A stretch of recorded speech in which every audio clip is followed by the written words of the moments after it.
नमस्कार प्यारे छात्रों, आज हम कृपाराम खेड़िया द्वारा रचित राज्यारा सोरठा नामक अध्याय का 5वां सोरठा पढ़ेंगे। इस सोरठे में हमें यह शिक्षा मिलती है कि हमें सोच समझकर ही बात कहनी चाहिए। जिन व्यक्तियों से हमारा अच्छा संबंध है, जिन्हें हमें और गहरा मित्र बनाना है, ऐसे लोगों से, और जो लोग हमारे मित्र नहीं भी हैं, ऐसे सभी लोगों से हमें सोच समझ कर के ही बातें कहनी चाहिए, क्योंकि बिना सोचे समझे बातें कहने पर उसका परिणाम हमेशा बुरा ही होगा। इसलिए यदि हमें अच्छा परिणाम चाहिए, अच्छा लाभ चाहिए, तो सोच विचार कर ही, विनय पूर्वक उस बात को सोचकर, विवेकपूर्ण उस बात को सोच कर के ही हमें कहना चाहिए।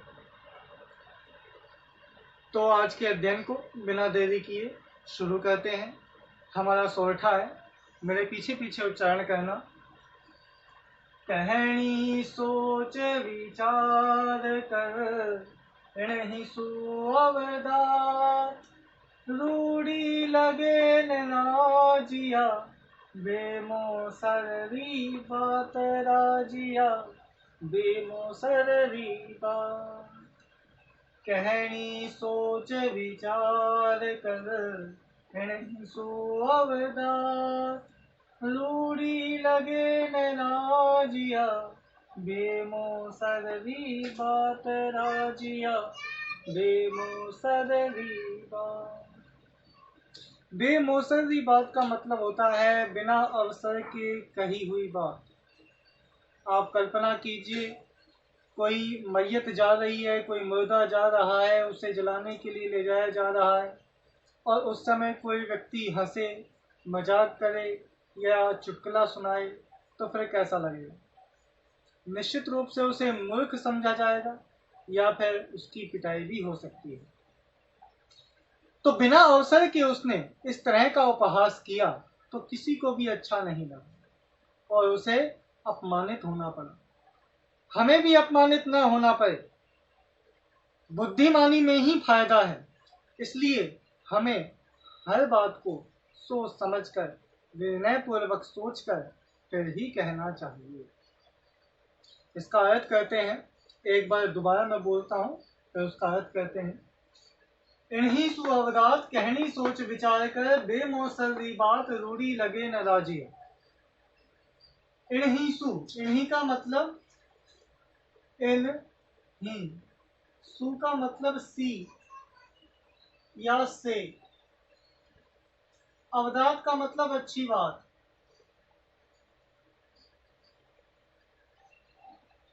या हितकारी।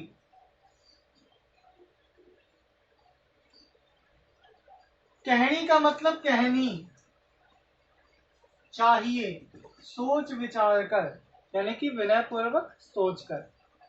बे का मतलब बिना,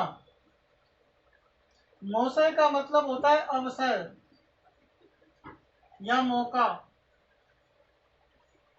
री का मतलब की, बात का मतलब बात या कथा,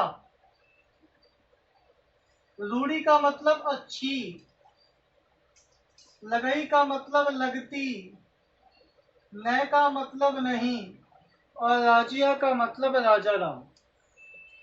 कवि कृपाराम खेड़िया अपने परम प्रिय शिष्य राजा राम उर्फ राजिया को संबोधित करते हुए कहते हैं कि सोच विचार कर बात कहनी चाहिए।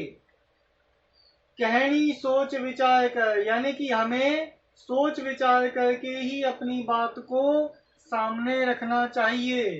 इन्हीं सुअवदात, ऐसी सोची समझी कही हुई इस प्रकार की ही बातें सदा अच्छी होती हैं, जो हमारी बुद्धि को निर्मल करती हैं और जो हमें उपहास का पात्र नहीं बनाती, बल्कि हमें सम्मान का पात्र बनाती हैं। तो हमें सोच विचार कर बातें करनी चाहिए। ऐसी ही बातें सदा हितकारी हुआ करती हैं, हमारी बुद्धि के लिए, हमारे लिए।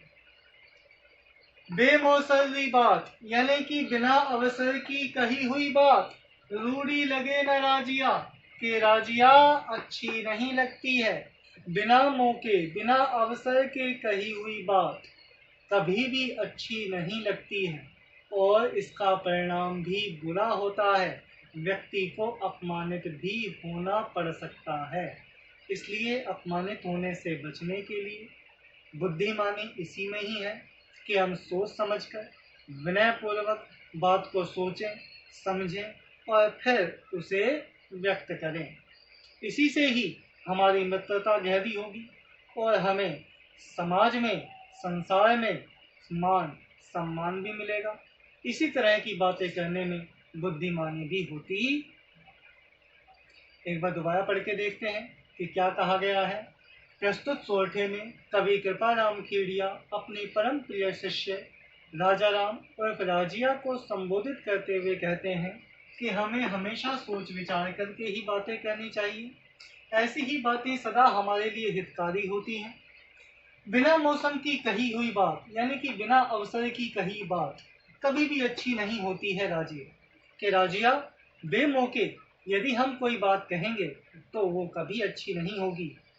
इसलिए हमें हमेशा सोच समझ करके ही बातें करनी चाहिए। इस पूरे सोरठे में हमें संदेश मिलता है कि सोच विचार कर तथा अवसर अनुकूल बात कहने का ही नीति युक्त संदेश हमें इस सोरठे में मिलता है कि हमें अवसर अनुकूल यानी कि जैसा समय है उसी के अनुसार अपनी बातों को रखना चाहिए।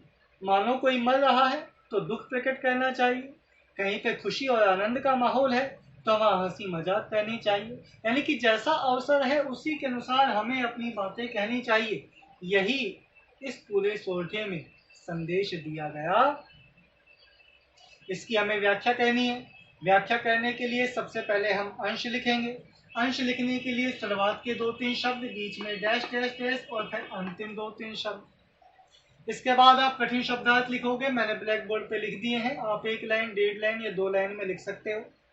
इसके बाद आपको संदर्भ लिखना है। संदर्भ में 3 बातें बतानी है: पुस्तक का नाम, पाठ का नाम और कवि का नाम। कैसे बताओगे? आप ऐसे बताओगे कि प्रस्तुत सोरठा हमारी पाठ्य पुस्तक क्षितिज में संकलित कवि कृपाराम खेड़िया द्वारा रचित राजिया रा सोरठा नामक अध्याय से उद्धृत है। इसके बाद आप इसका प्रसंग बताओगे। प्रसंग आपके सामने दिया गया है कि कवि ने सोच समझकर, सोच विचार कर बात करने की शिक्षा दी है। इसके बाद आप व्याख्या करोगे। व्याख्या में कैसे लिखोगे कि प्रस्तुत काव्यांश में कवि कृपाराम खेड़िया अपने परम प्रिय शिष्य राजा राम उर्फ राजिया को संबोधित करते हुए कहते हैं कि हमें अपनी बात विनयपूर्वक सोच समझ करके कहनी चाहिए। ऐसी ही बातें हमारे लिए हमेशा हितकारी होती हैं, हमारी बुद्धि को उज्जवल और पवित्र निर्मल करने वाली होती हैं और बिना अवसर की कही हुई बात कभी भी अच्छी नहीं लगती है। राजिया, हमें भी बेमौके कोई बात नहीं करनी चाहिए, इससे हमें अपमानित भी होना पड़ सकता। इसके बाद आप विशेष लिखोगे। विशेष में 2 बातें इस पूरे पाठ में चलेंगी। एक तो इसकी भाषा, लिंगल मिश्रित राजस्थानी। नंबर 2, सोरठा इसके अंदर छंद है। इसके बाद आप अर्थ संबंधी विशेषता यह भी डाल सकते हो कि प्रस्तुत सोरठे में सोच विचार कर तथा अवसर अनुकूल बात कहने का नीति युक्त संदेश दिया गया है। यह बताया गया है कि सोच समझकर बात कहने में ही बुद्धिमानी है। इस तरह आप इसकी अर्थ संबंधी विशेषताएं भी बता सकते हो। इस तरह आपको व्याख्या करनी है। आज आपका गृह कार्य यही है। आपको इस सोरठे को पढ़ना है, समझना है, कोई दिक्कत आए तो पूछनी है, अन्यथा इसकी सप्रसंग व्याख्या अपनी कॉपी के अंदर लिखनी है। एमपीएस विद्यालय आप सभी के सफल एवं उज्जवल भविष्य की कामना करता है। आप सभी प्रसन्न रहें, स्वस्थ रहें, अपने अध्ययन में लगे रहें। धन्यवाद।